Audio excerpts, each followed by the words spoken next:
Well, divorce is a reality for many households in this province. It is likely you have gone through it or someone you know closely has. It's a delicate and emotional thing, and it's important to know how to talk about it. Joining us this morning is registered psychologist Lisa Rowbottom for a little help here. So, Lisa, when we know someone is going through a divorce, how do we appropriately check in with them? Well, I think first of all, we be very sensitive to the feelings that the person will be going through. So it depends on, if it's an agreed upon situation between the couple or if there's a bit of conflict going on. I think that, allowing yourself to be there and just to listen and to know, there's probably a lot of things they're going to say one day, they might not say the next. And you don't want to necessarily jump in and start encouraging them, oh yeah, your ex is horrible and getting on side with them. Just give them space to talk. Yeah, and it's a tricky one, and often we talk about this. You want to say something, but you're afraid of saying the wrong thing. But is saying nothing maybe the worst thing you can do? Yeah, don't pretend that it's not happening. One tool that I really like is using validation when you're in those really difficult conversations. So basically, you're affirming that you're hearing what they're saying, but you're not agreeing and you're not disagreeing. Things like, it sounds like that's really hard for you, or, this must be so difficult right now, I can't imagine.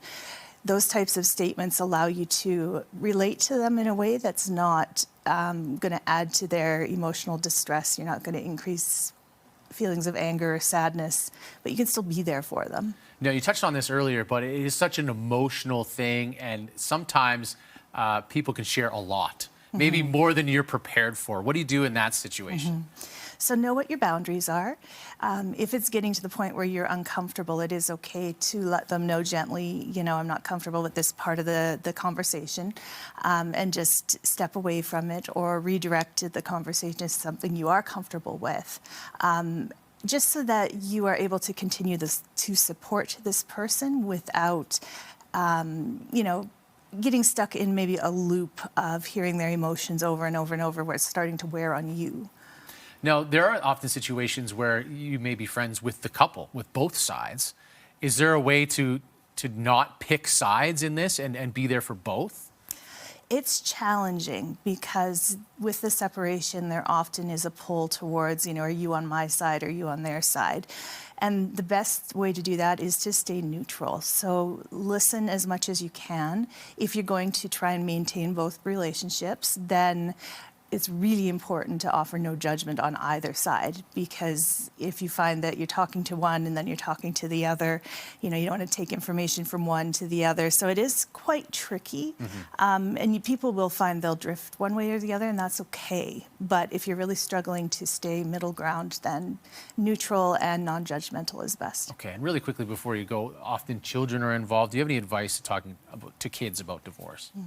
So being as honest with your kids as is age appropriate. So you want to make sure that the kids are aware of what's happening, just so they're not scared and lost and feeling uncertain.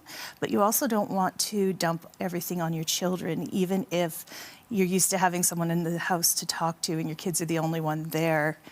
Call your friends, call somebody else. Keep the kids as calm and as settled as you can in this time of change and upheaval for them. And I often recommend, really avoid bad-mouthing their other parent to them, because that creates a lot of confusion. So even if you are enraged with this other person, then, that's between you and the other person. The children will see that person as their father or their mother, not as, your partner who's done this wrong to you. It is a tricky thing, but certainly the advice goes a long way. Lisa, thanks so much for being here, as always. If you'd like to learn more from Lisa and the team at Sojourn Psychology, you can visit sojo.ca.